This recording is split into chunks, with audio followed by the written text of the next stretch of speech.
Hello दोस्तों, तो आज हम लोग बात करने वाले हैं शिक्षा के साधन के रूप में समाज कैसे कार्य करता है।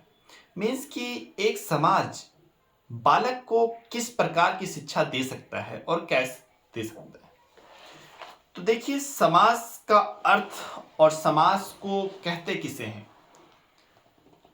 सामान्यतः व्यक्तियों के समूह को हम समाज कहते हैं।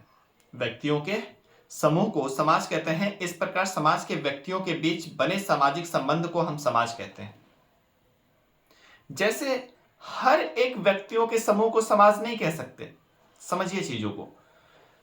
कहने का मतलब है कि मेला में अगर व्यक्तियों का समूह है तो उसे आप समाज नहीं कह सकते।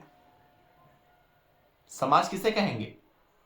समूह तो हो, साथ ही साथ आपसी संबंध भी हो तो उसे समाज कहेंगे दोस्तों।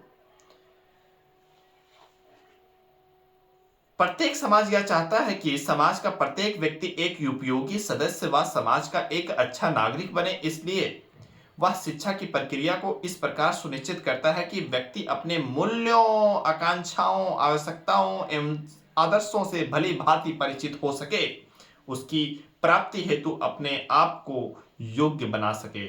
तभी वह समाज का एक अच्छा नागरिक बन सकता है। हर एक समाज चाहता है कि उसका हर एक व्यक्ति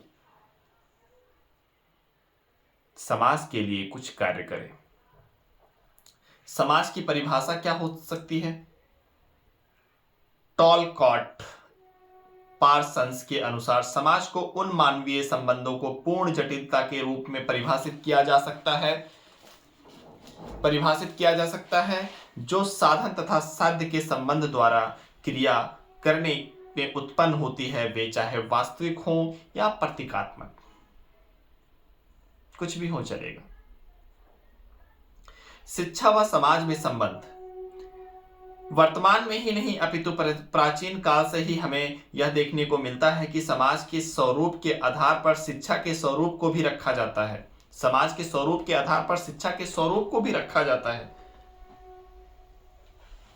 वर्तमान समय में समाज अपने सिद्धांतों के अनुसार ही शिक्षा का व्यवस्था करता है और कुछ ना कुछ प्रदान करता रहता है।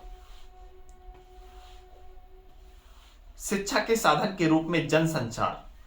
आधुनिक युग में मीडिया का सामान्य अर्थ समाचार पत्र, पत्रिकाओं, टेलीविजन, रेडियो, इंटरनेट आदि से दिया जाता है। किसी भी देश की उन्नति व प्रगति में मीडिया का बहुत बड़ा योगदान होता है। यदि देश प्रगति कर रहा है तो उसमें भी मीडिया का योगदान है। यदि देश का ग्रोथ नहीं हो पा रहा है उसमें भी मीडिया का योगदान होता है, क्योंकि सरकार का चौथा पिलर जो है वो अपना मीडिया है दोस्तों।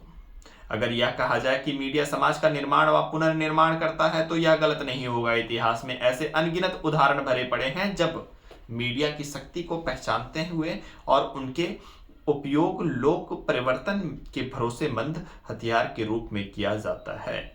अंग्रेजों के दास्ता से सिसकते हुए भारत में देशभक्ति व उत्साह भरने में मीडिया का बड़ा योगदान होता है दोस्तों। मीडिया कितने प्रकार के हो सकते हैं?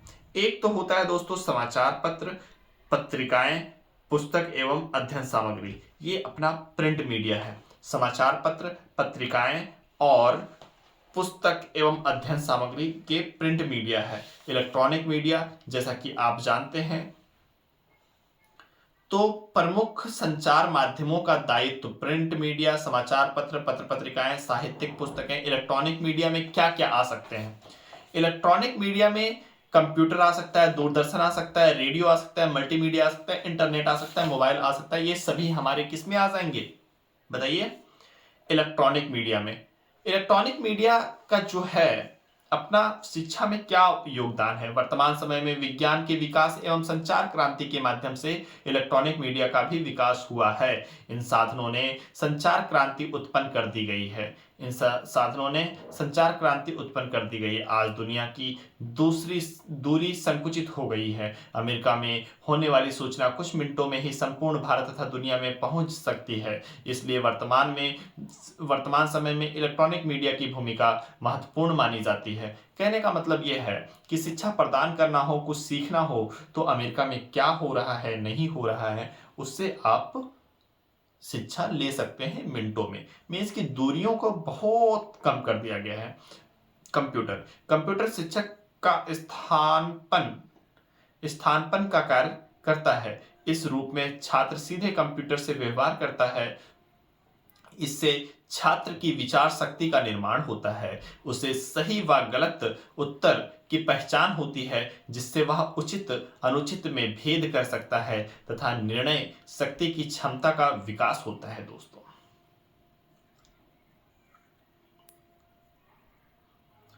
दूरदर्शन दूरदर्शन जनसंचार साधनों के अंतर्गत उपलब्ध सभी साधनों में सबसे सशक्त माध्यम के रूप में होता है।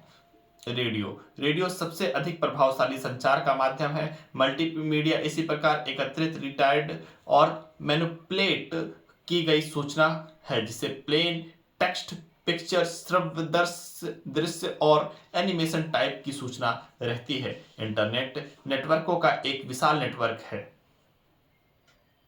हजारों कंप्यूटर से जुड़ा होता है। मोबाइल द्वारा बालक कक्षा के अतिरिक्त कहीं भी बैठकर सीख सकता है। तो आप लोगों को कैसा लगा यह कमेंट में बताइए कि टॉपिक समझ में आ रहा होगा। चीज़ें मैं पुस्तक से पढ़ दे रहा हूँ और आपको जहाँ जहाँ ज़रूरत पड़ रही है कि एक्सप्लेन करना चाहिए तो कर रहा हूँ। और आप बताइए कि कैसा लग रहा है आप लोगों को सीख करके। Thank you.